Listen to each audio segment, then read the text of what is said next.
Willie D Live. What's up, family? If it's your first time checking out the show, let me know what city, what state you're coming in from. If you're outside of the U.S., let me know what country you're representing. Throw up your flag.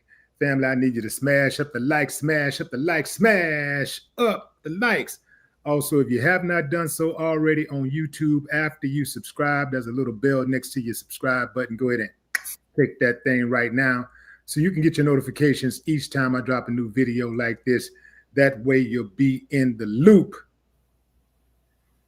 Got a special guest today, fam.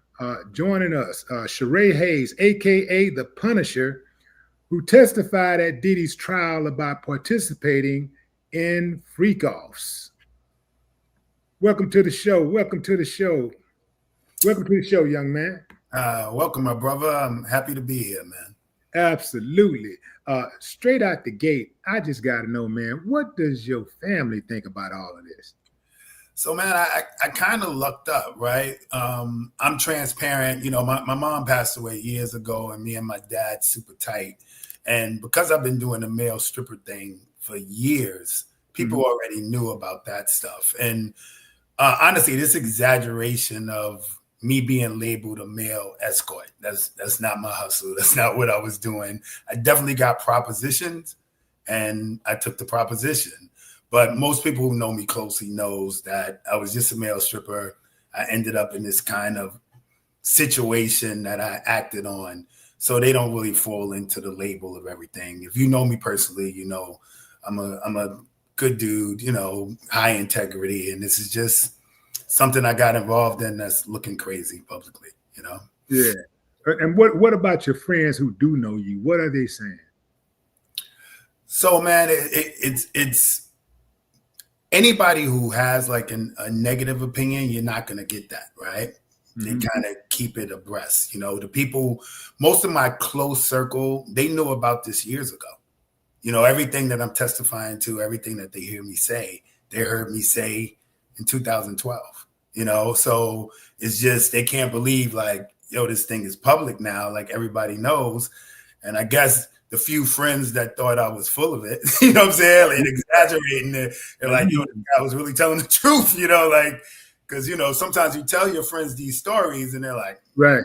You know what I'm saying? Like, whatever, you know, now it's like, yo, he was serious. Like, you know, so it's more of that type of stuff, man. Yeah. It's like, I can imagine too, man. Like, you know, your friends, you know, you tell somebody that's close to you, something like that. And people that know you like that right hand, he know, she know. Exactly. They know if you tell, they know if you say it, it's real. But other friends who are closer to like maybe like secondary, third friends or whatever, you know, maybe they like, yeah, right. Oh, I'm telling you, man. And like specifically over COVID, I had like everybody stuck in the house, right? So I had like, we'll get like on this 5-dude group chat, we talking sports and all of that. And I mentioned it to these guys probably like 2021. And they're telling me now that, yo, when I hung up, it was like, get out of here. You know what I'm saying? And it's like, yo, this guy is serious, man. Like, so, you know, it's an unbelievable story. Even hearing it in real time, people see it's an unbelievable story. So telling that to people with no confirmation, I'm sure I got a ton of doubt, you know? Yeah.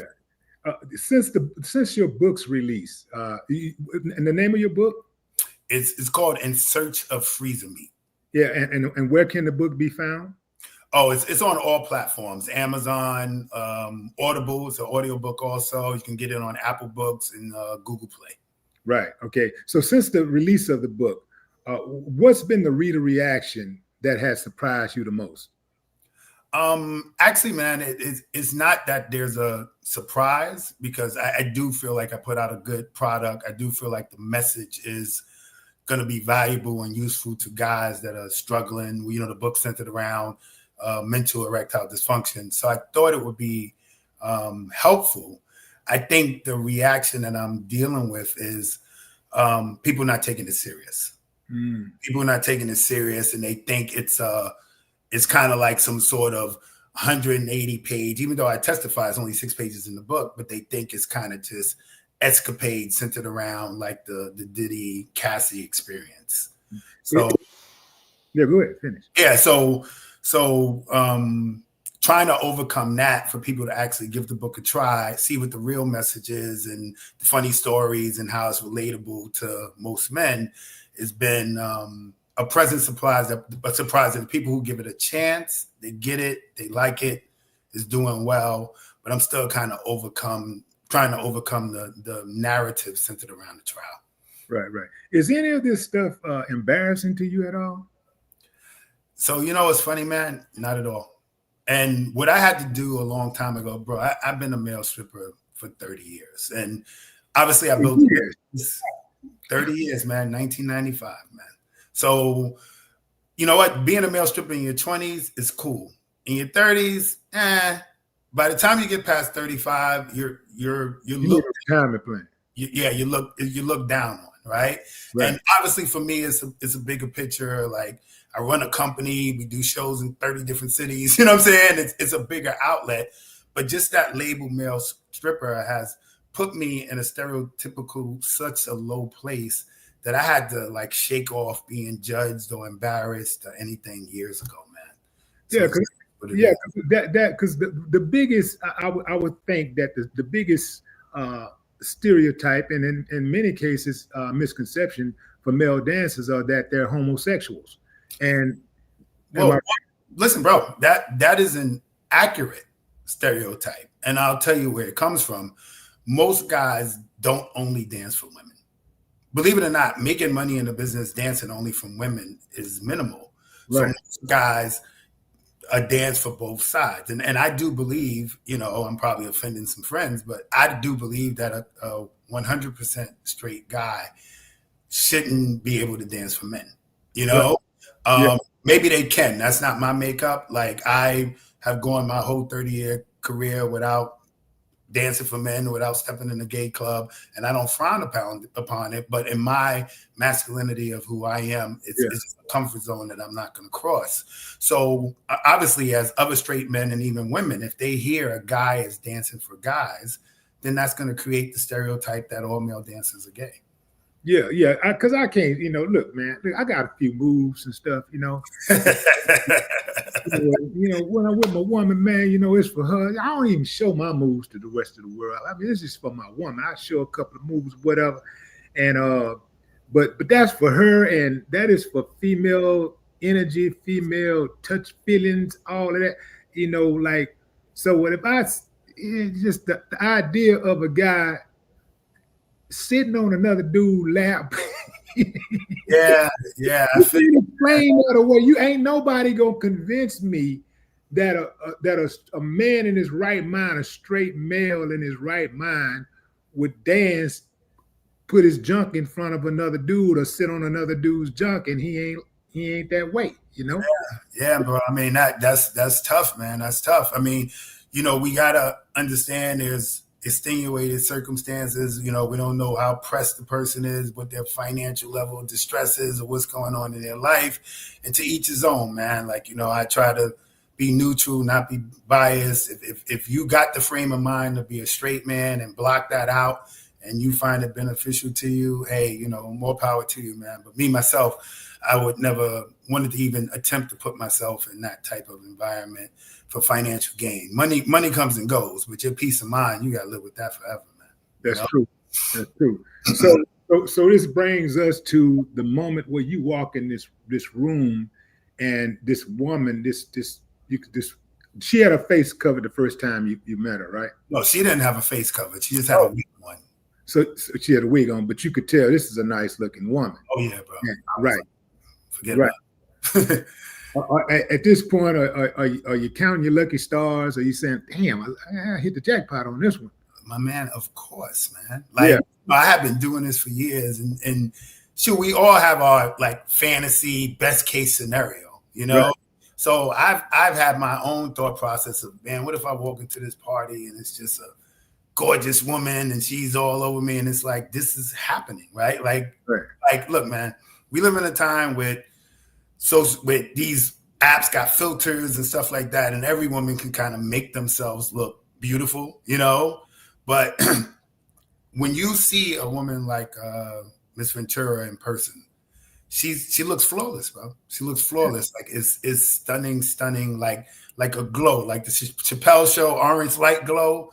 It's different. It's a higher level. So me thinking I'm going to a regular party and her opening the door, stunning like this in a bathrobe, which is obvious she's naked under.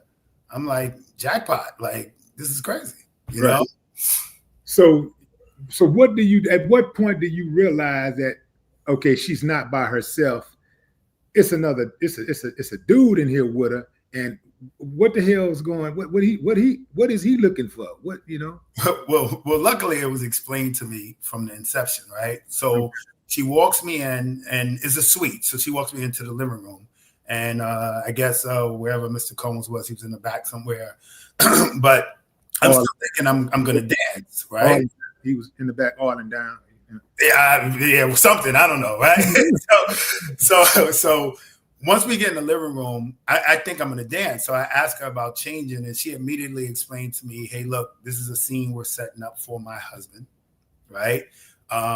She pointed to some couches that were covered in sheets and explained we were gonna sit on those couches, put on baby oil, put it on each other, and create a sexy scene.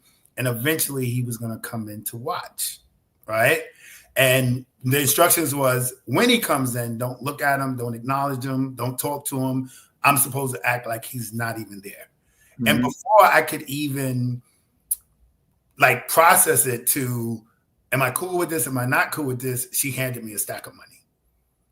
So I got the stack of my money. I didn't even get to count it. I just went in the bathroom because she said change into underwear or towel, and I counted it. It was $800. And actually, I charged him $200. So I was like, yo, $800. Like, let me see how this goes. Let me try to make this work, because I did want to make the money. So I came out. Obviously, I'm in the towel. I sit on the couch. We start doing the little baby oil thing, and slowly but surely, at the peripheral, probably about 5 to 10 minutes in, I see him walk out and sit at a table across the room. Right. And how? But what's going through your mind, though? Like, I know she said he just wants to watch. Are you saying to yourself, yeah, he want to watch, but if that try to run up on me, man, I'm gonna have to. Oh yeah. Like my I was on high alert, bro. You know what I'm saying? Like, I'm on high alert. But literally, man, this is a big suite, and he was not close, man. He was literally across the room. So it was never like extra high alert, but the oddness of it, which I'm sure everybody heard in the media, when he came out, he was nude, but he had on a burqa, like a veil, right? So he has a veil over his face where you could only see his eyes.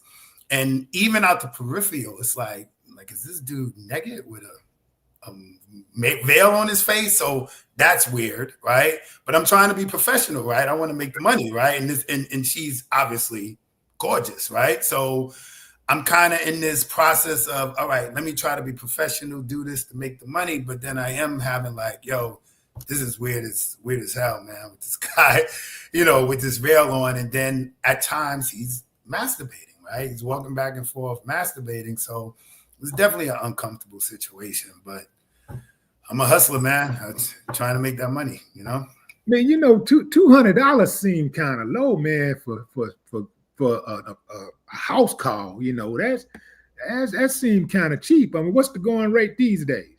$250.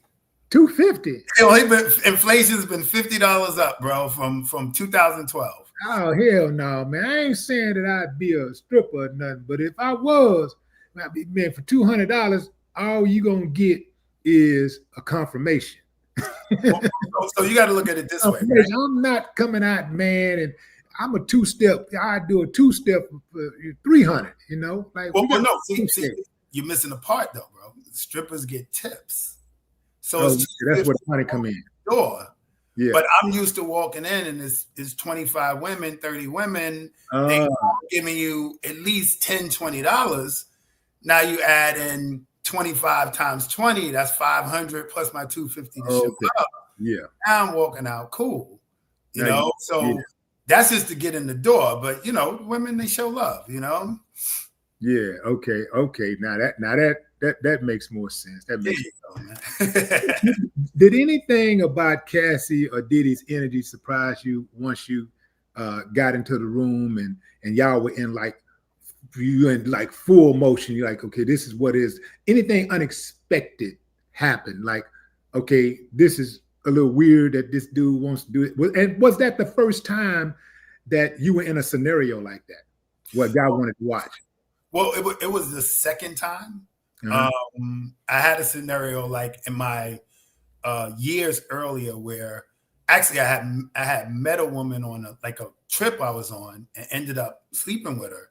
Mm-hmm. And then years later, I'm at a party and a dude walked up to me like, hey, you met my wife in St. Martin and slept with her, and she said it was the best sex she ever had. Can I hire you again? And I'm like, what? You know what I'm saying? Like straight up and down, he just approached me like that, man.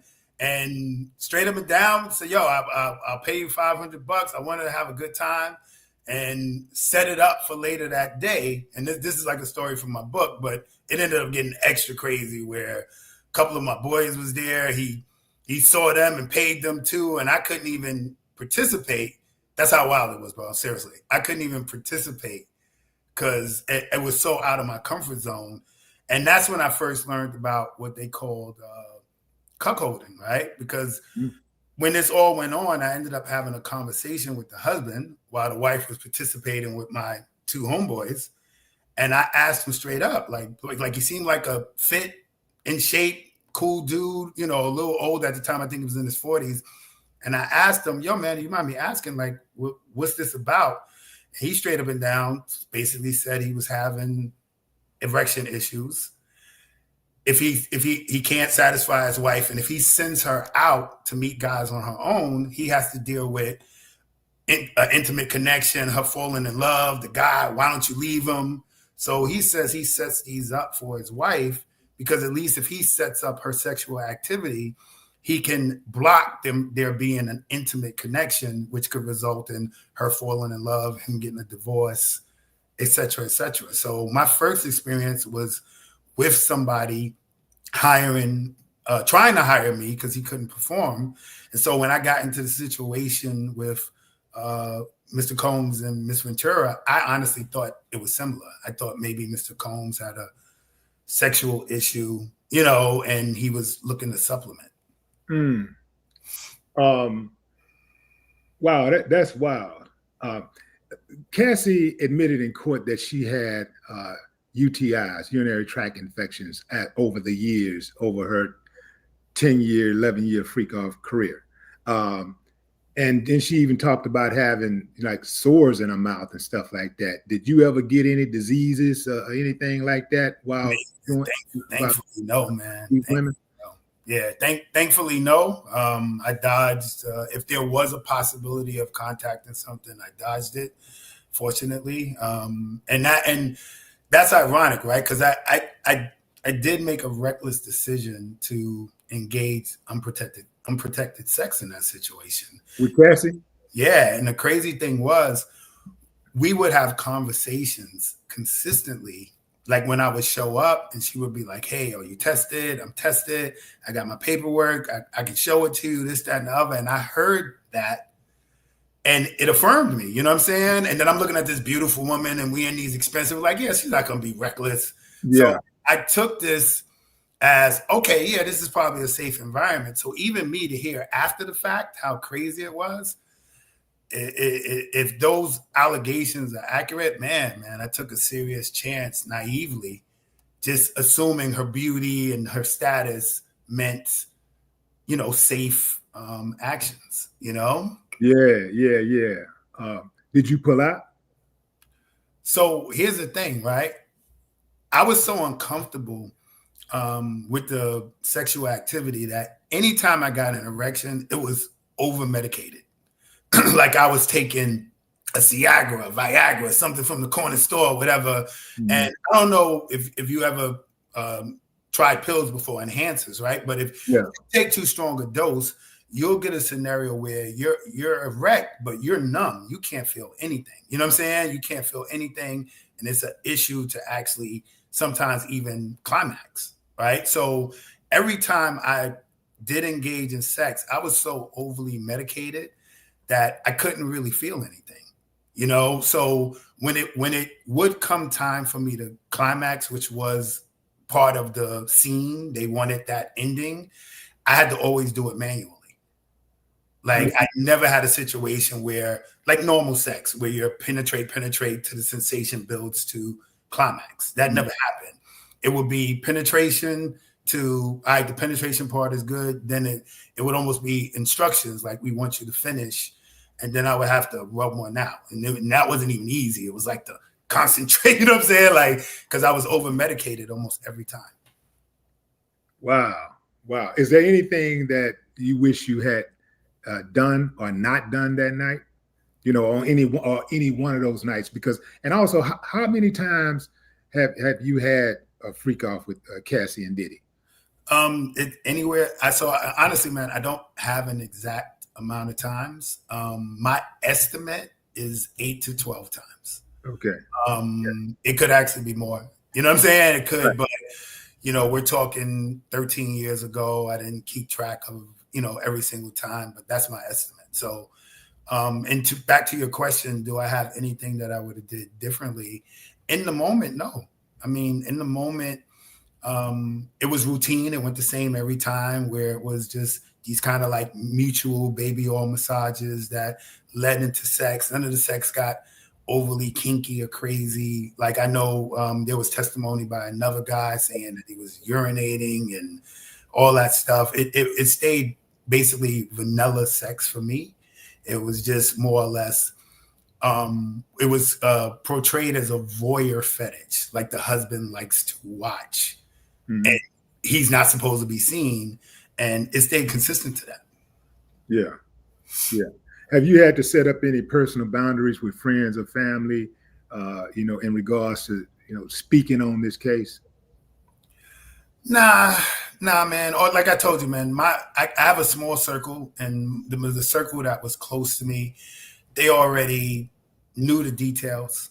And in terms of speaking on the case prior to I testified, it was a little conversation because I was in complete denial about ever being called to testify.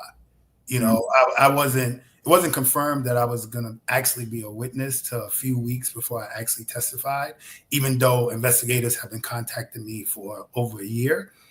But they always made it seem insignificant. Like, oh, we're just doing our due diligence. You know what I'm saying? We're just, you know, this is what we got to do.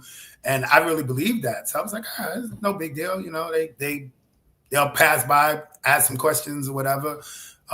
So it wasn't like a main conversation, and I didn't tell too many people. And after the testimony, obviously, you know, everything's everywhere. You know, I'm doing interviews so they can hear, and the story's a story. The details are not really going to change, right? I testified to the facts of my involvement, and it's consistent all the way through. So not too much, no boundaries necessary. Did they ever threaten you with prosecution if you didn't offer your testimony? They did not. They never threatened it. But listen, man, when the government comes to you, you get a feeling without the overt threat that you don't have a choice. Yeah, it's and I have a couple of close people who are attorneys, a very close friend that's a retired federal agent. And he told me, listen, man, you're dealing with the Southern District of New York. They don't play. You don't want to be on their bad side. Just cooperate, do what you got to do. Because, you know, they said I didn't get any pressure, but what I got from people that's supposed to be in the know, that they mess with you. They mess with you if you don't, you know, go along with what they want. So I just cooperated, man. And I felt comfortable about my facts and what I was saying anyway. So when it came down to it, it was, you know, I just tried to step in there with integrity and tell them my facts. Did you or the prosecution leave out any details that you went over in the pretrial interview? No, it was pretty consistent. The only thing that threw me off in a pretrial interview, one of the first ones, is my first interview, bro, was like 5 hours long. Mm-hmm.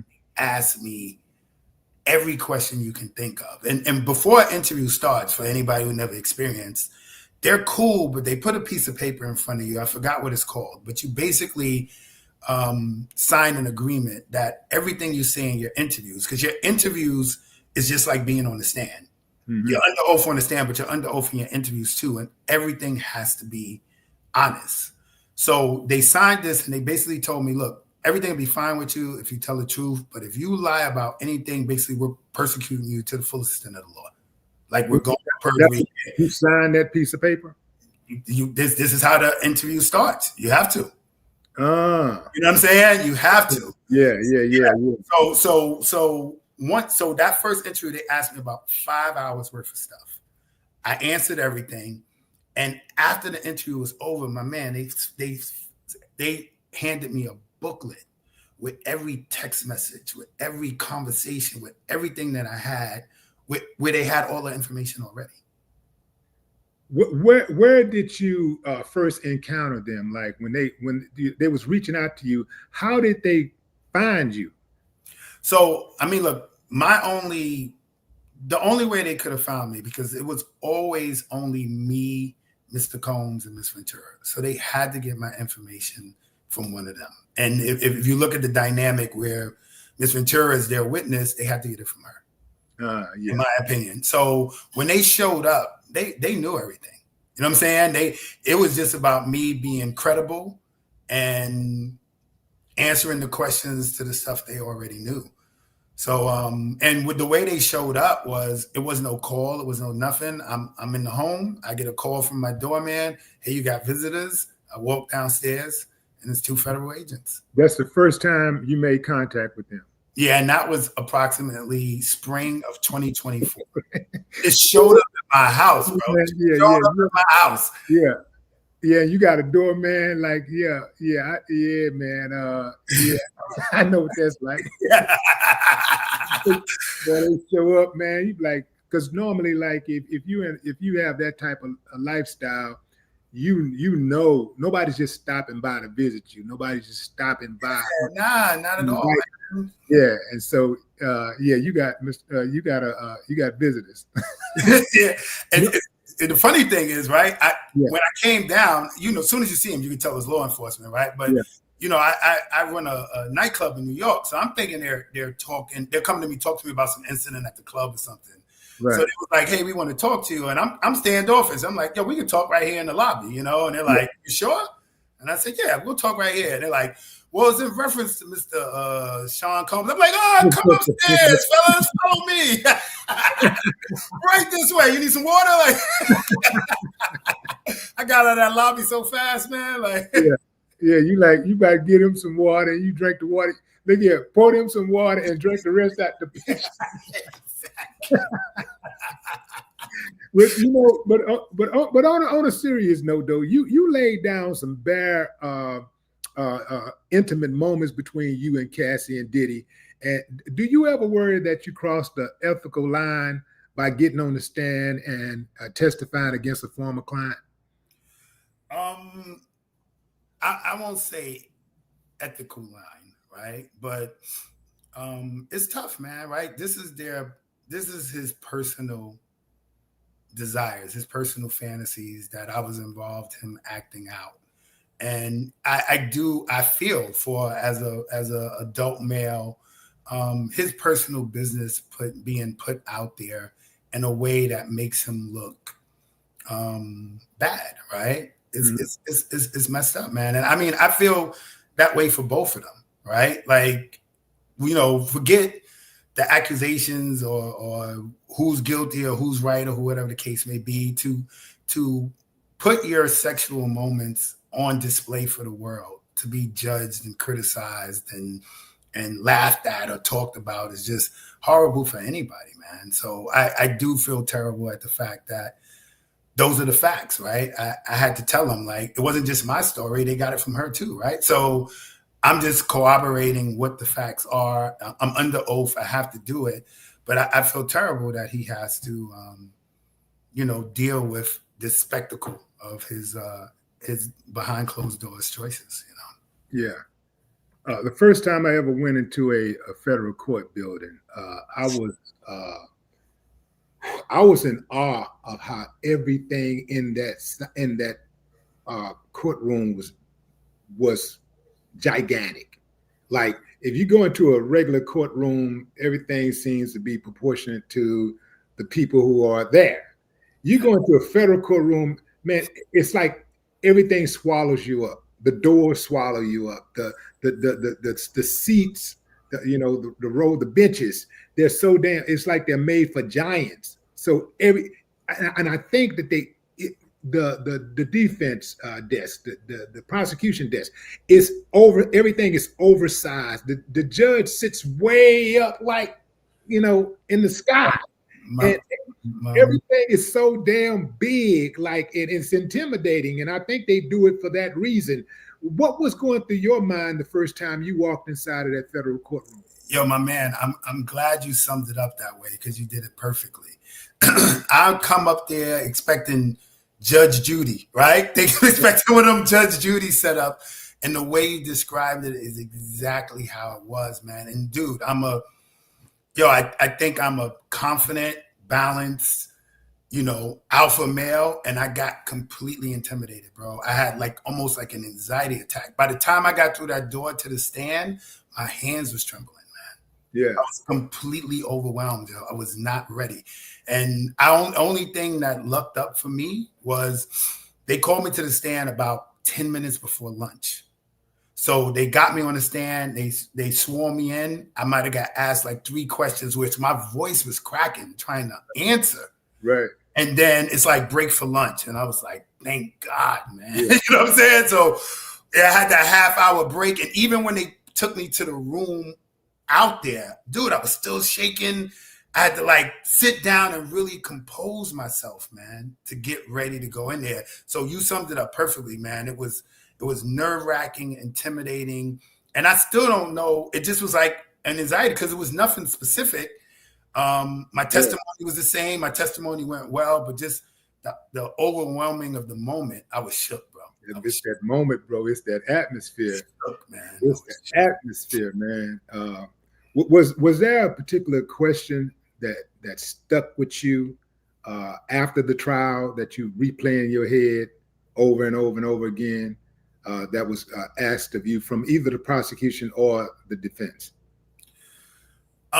You know what, man? Not a specific question. What sticks out to me is, before you testify with the prosecution, they do what's called mock cross.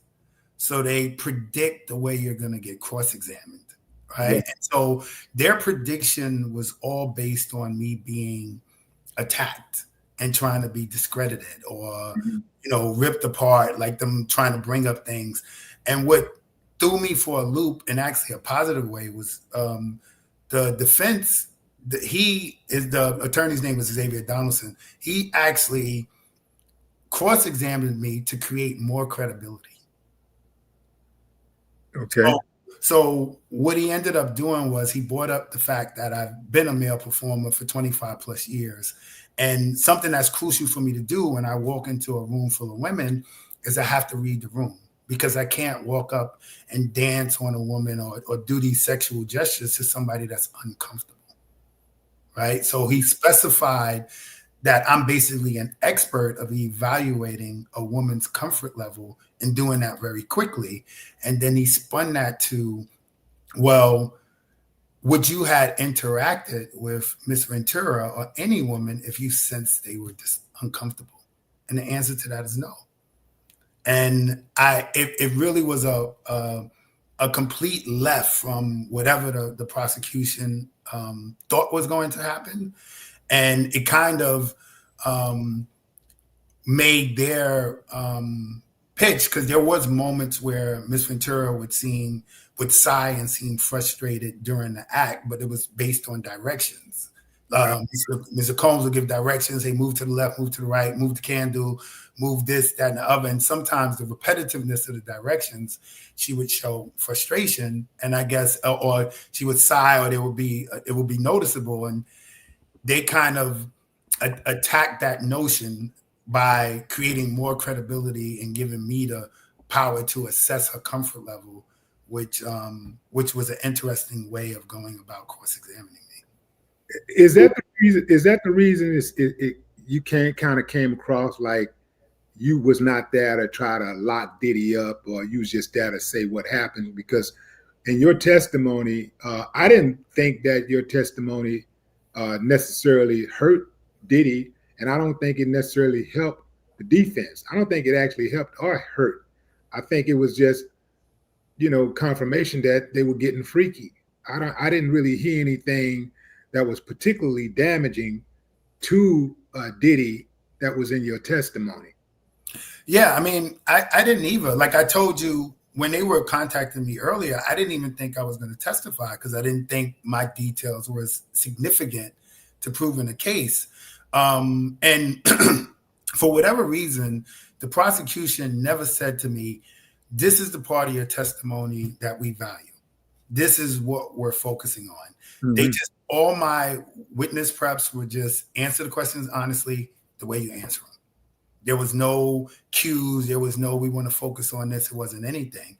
So what I do understand is the way that they questioned me, in my preps, they did this on the trial.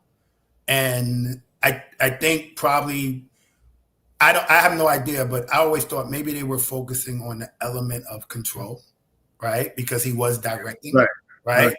And maybe in the control, they, wanted to create a narrative of her sighing or her frustration being discomfort, right? And because they assumed the cross was going to just be to discredit me, then maybe that could have added to the point they were trying to make or what they were trying to prove. But again, because the defense went with improving my credibility, I think that's what really nullified anything that I possibly said, looking like it was against or a negative towards prosecution or towards Mr. Combs. And honestly, it just wasn't. I didn't see any aggression. I didn't get any cues that she was under the influence of drugs or in any distress. It just seems like a happy couple being freaky. Did Cassie ever whisper in your ear when y'all was having sex? Is she talking to you where Diddy can't hear what she's saying? Not even close, man. So she stuck to the script every single time? Every single time. No, hey, this is my phone number. Like whispering in your ear her phone number. No, like, hey, I really, really like you. Can we hook up outside of this? Woo. She ain't never, not one time. Not one time. It would have been nice to my ego, but you know what I'm saying? Not one time, bro. Not one time. Did that damage your ego a little bit? Because I'm sure you probably was like, you wanted that, but did that mess with your ego that she only wanted you for that moment? No, actually, man, I went through the whole situation actually feeling like almost grateful, like empowered, because remember, I'm told they're this married couple, right? Mm-hmm. And this is something they're doing for her birthday. Like it's a one-time thing, right? So I do this one-time thing and she goes, I'm comfortable with you. Can I call you again? So when I'm being called over and over again, I'm feeling like, oh wow, I'm the man. Like this is Combs and Ventura, and this is thousands and thousands of guys they can pick to create this situation for them, and I'm the guy, right? So that's an ego stroke. You know what I'm saying? Like, so, right. So whether it's I'm into you and I want to be with you and all that, that's irrelevant, right? It's y'all got all the choices in the world. And you're calling me over and over again. Now, obviously, in this frame of mind, I think I'm the only person they're doing this with. Right. But up until the trial and the allegations, I felt special, man. I'll be honest with you. I felt special. I felt like, I'm Cassie's dude. Diddy got all his chicks, you know what I'm saying? Right. But when Cassie want her dude, she holla at me. You know what I'm saying? Like, I was gassed up. You didn't know it was like 600, 700, 800 more dudes out there just and, running through. and I'm getting the least money. You know what I'm saying? The Yeah. other dude said he was getting 5,000 a pop. Like I'm like 5,000 a pop. Like Right. dang, Yeah. I was the budget. I was the budget dude, yo. It's crazy. So why'd you apologize to Cassie? Because it's real, man. Right? Like even though I didn't see or sense any indication that she might have been under distress. That's what she's saying, right? So if I'm in a sexual situation with a woman and really the real circumstances, if that ends up being the truth and the allegations are real, and now I'm contributing to her distress by interacting with her in a sexual way, and I'm just not intuitive enough to know that it's happening or I'm unaware. I don't want to be in that situation, bro. I don't want to be sexually involved with a woman that could possibly be forced to interact. Like that's not something that's going to sit right with me. So if that was indeed her experience and me being involved was something she was doing under her will, against her will, then I apologize for that, man. Yeah. So I know I don't have a dog in the fight, but you know, hey, this is a public case. I got a public opinion about it. So the thing is, Cassie was a co-conspirator in all of this. This is a RICO case. And in order to have a RICO case, you got to have multiple people who are actively participating in this so-called RICO case. Cassie was Diddy's shotgun rider. She was Diddy's Bonnie. So if anybody owes anybody an apology, I would think that Cassie owes you an apology because you did not know what was going on. She knew what was going on the entire time. And also, Cassie filing that lawsuit against Diddy dragged you all the way into this. It dragged your public life into the spotlight. So to me, if anybody owes anybody an apology, Cassie should be apologizing to you, which to this point, I know she hasn't done. Unless she called you on the bad line and said, hey, okay, I apologize. Yeah, well, that hasn't happened. And honestly, brother, that's a perspective I never even considered, man. Like, yeah, that's food for thought right there, man. Because, yeah, my life is definitely in shambles right now for being dragged into this public spectacle, man. So, yeah, it's something to consider. Considering the fact that your life is in shambles and everybody's getting paid off of this case, like the prosecutor's going to write a book, the defense the attorneys are going to write a book, all of the witnesses, the ones who claim to be victims are all going to write a book and they're going to get paid. Do you have any trepidation about, you know, people saying that you only writing this book to make $1? Nah, not at all, man. Look, the book was written, and they made sure they emphasized this on the trial. My book was written and finished sometime between 2022 and 2023, okay. Way before these allegations, way before testifying or anything, right? And actually, when it came time to testify, I wasn't even going to release my book, right? I was still trying to find a proper marketing strategy. I had paid a PR company and I was kind of setting up like a conventional launch that you would do with a book. Mm-hmm. And how my book ended up coming out last minute was the defense got wind I had a book and then they subpoenaed it.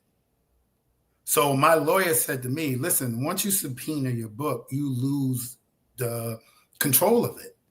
And for all you know, once you turn this book over, it could end up in somebody's hands, end up posted on Reddit, and then you have no recourse. And my attorney advised me, look, man, get your book out there as soon as possible, because once you get out of control of it, you never know what happens. So the timing looked messed up because it seems like I published my book a few days before the trial, and then, you know what I'm saying? And then, but you know, when you publish a book, it's not like you publish it and then it goes live the day of. You publish it, they screen it for a few days, then it pops up for sale. So the timing looked like, oh, I just threw this book out there, whatever. But I was just trying to, based on my attorney, protect my intellectual property because I had to hand it over. Yeah. Did the prosecution ever coach you on the details, on any details that you found awkward to relay in court? They did not, man. The feedback that I was getting from my attorney, right, was that they thought I was an excellent witness. They thought I was an excellent witness. And I think what it boiled down to is, look, the majority of they got to pick between a bunch of male sex workers, right? Male strippers and male sex workers, which, you know, your stereotypical belief is you're not going to get the most articulate, well-spoken, credible people, right, to put on the stand.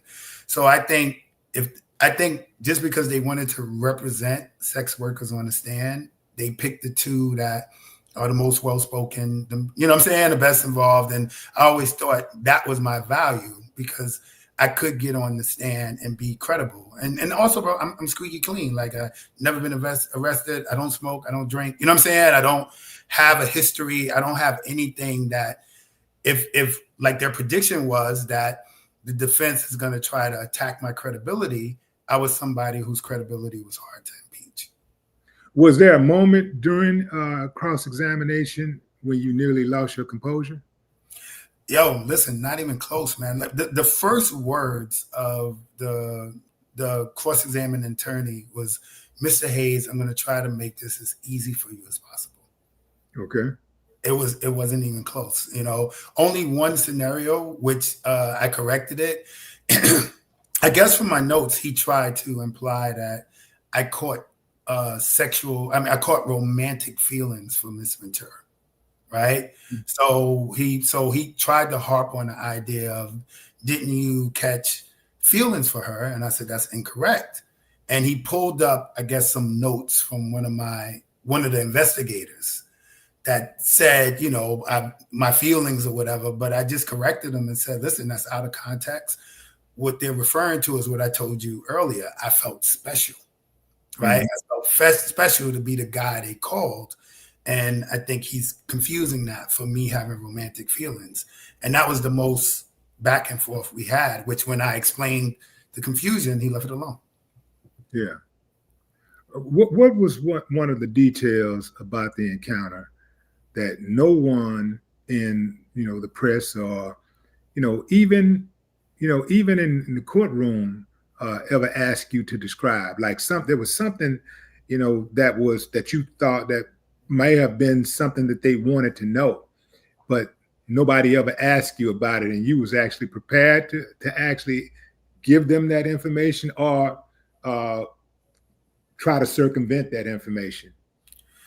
I mean, they kind of knew everything front and back. I mean, just for the sake of just you asking a great question and me answering it transparent. The only thing that and this was something with me, right? The only thing that threw me off was, remember I told you I felt special, right? That I was being called and stuff like that.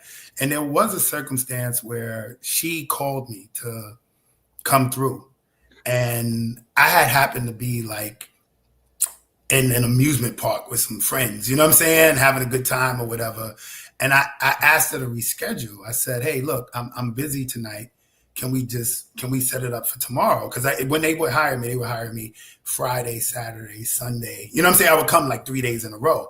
Mm-hmm. So I'm thinking we're just going to reschedule to the next day. And she was like, well, oh, you can't make it? Well, can you send somebody else? And bro, I was like, send somebody else? Like, what do you mean? You're not supposed to want somebody else. You know what I'm saying? And bro, yeah, I was butthurt, yo. And when she said that, I was like, nah, I'll be there, man. Like, I had just the amusement park was like 3 hours from where I live. I went there in traffic. I was there for about 45 minutes. I was like, yo, I gotta go. I made some excuse, something came up, I gotta go. And I drove back, man, because I was like, I don't want them to call nobody else, man. And that's the only information that I thought might have come up, but they didn't bother using it, you know? Yeah. But that killed me feeling special, bro. You know what I'm saying? Like, that was crazy. Yeah. Was there a moment in the book, anything in that book, your book, where that you wrote that you found hard to write? You know, a lot of times when you write books, people kind of like they struggle with certain truths that they want to reveal, and so certain things you say, you know what, nah, I'm not going to put that in the book. And I'm not even specifically talking about the freakoffs. I'm just talking about your life period. You know, was there a scene in the book that you found hardest, you know, to write? Yeah, it was, man. So the motivation from my book came from like a bad breakup, right? And that's, and you know, we're supposed to be strong. You don't go through that, but I went through a scenario where a woman betrayed me, right? She was my lady and I thought she was loyal to me or whatever. And she betrayed me by, ironically, hiring a guy to sleep with her. And not just hiring any normal guy.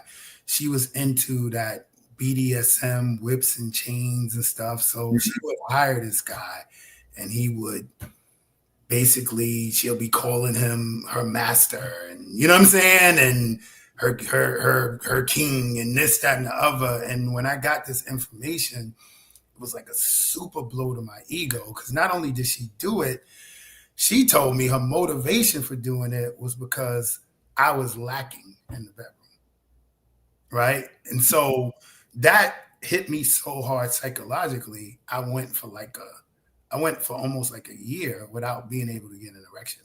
And how old were you at the time?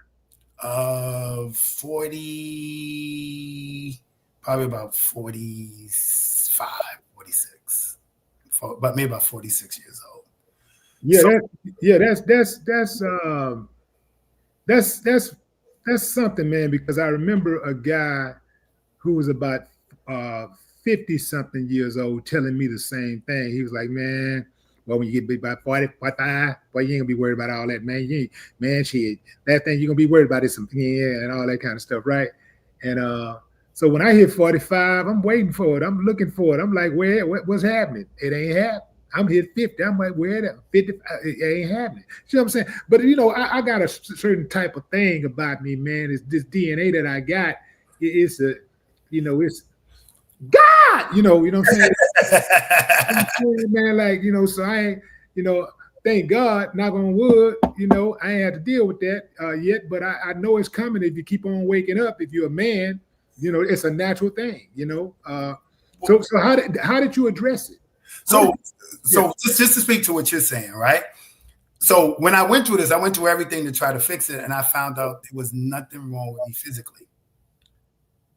Yeah, that's okay. Yeah. So I'm not surprised you still rocking the way you're supposed to rock, because you're not in your head, right? You still have confidence and your physical is still on point.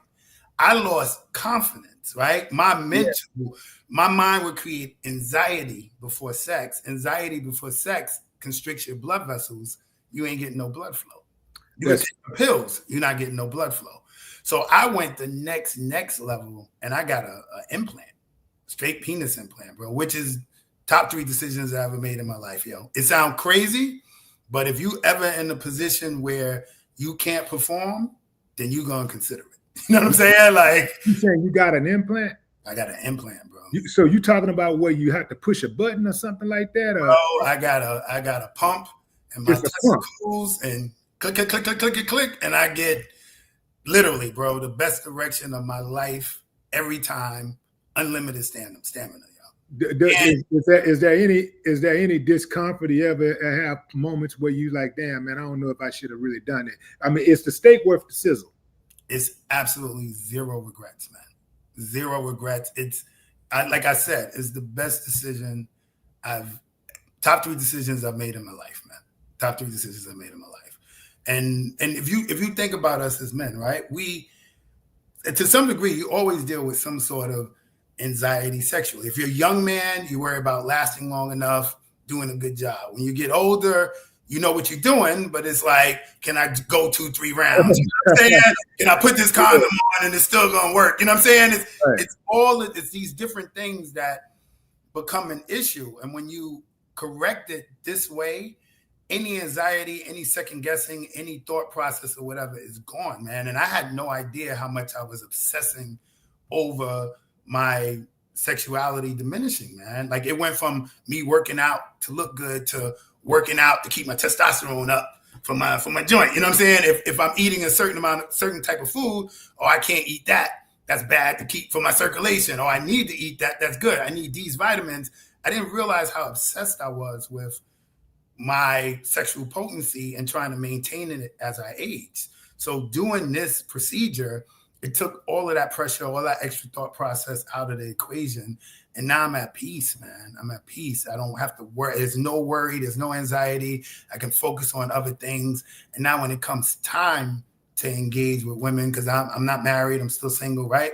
Now there's no worry whatsoever. Like when a woman starts flirting, I don't have to evaluate, like, is this going to work out? Do I need to put on a condom? Do whatever? And then when I speak to other guys, everybody's not as fortunate as yourself, brother. You know what I'm saying? They're all going through a similar process with aging and having anxiety and worry about their sexual activity. So the point of my book was most guys don't know that it's mental. We all trying to solve a mental issue with a physical fix. We're popping pills, honey, you know what I'm saying? Like taking supplements, testosterone boosters.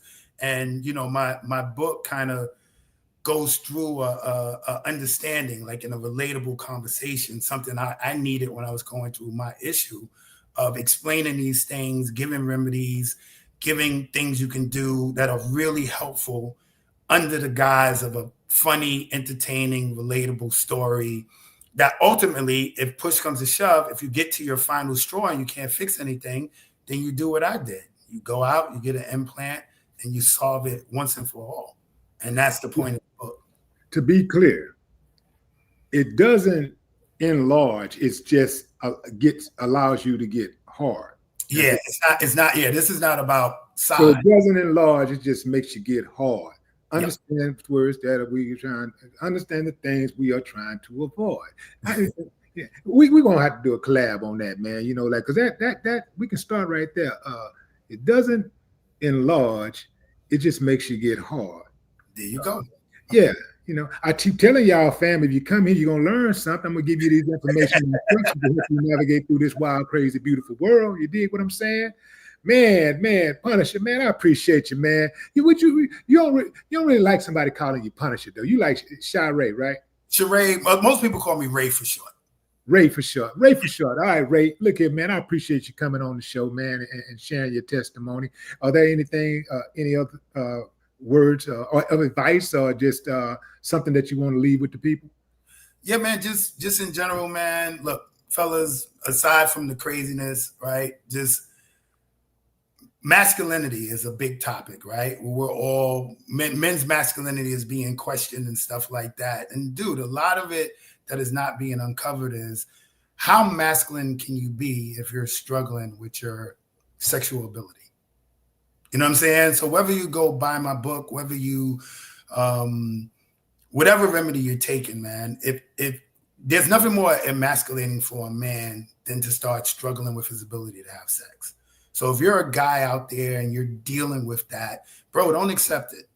Don't fall into like some shell of just putting it off or being avoidant of it, whatever, man. As men, we need to be peak physically. We need to be beings of our masculinity, and your sexuality matters, man. So my message is don't accept it, man. Do whatever you can to correct yourself, to feel like a man, to feel confident, to feel in your power, and make that happen, man. And if you don't have a means, like I said, the book is called In Search of Freezer Meat, man. Like it'll be that conversation you can have with a man to understand this stuff that you can't have with nobody else. And just real quickly, the title. I'm gonna explain the title to you real quick. It sounds self-explanatory, but explain the title. I'll tell you real quick. So when I was in my real struggle, right, I went to the Caribbean And it was like a nice scene. I'm with this really cute girl, and we're out in the water, and we start messing around. And for some reason, I wasn't expecting sex, so I didn't have any anxiety.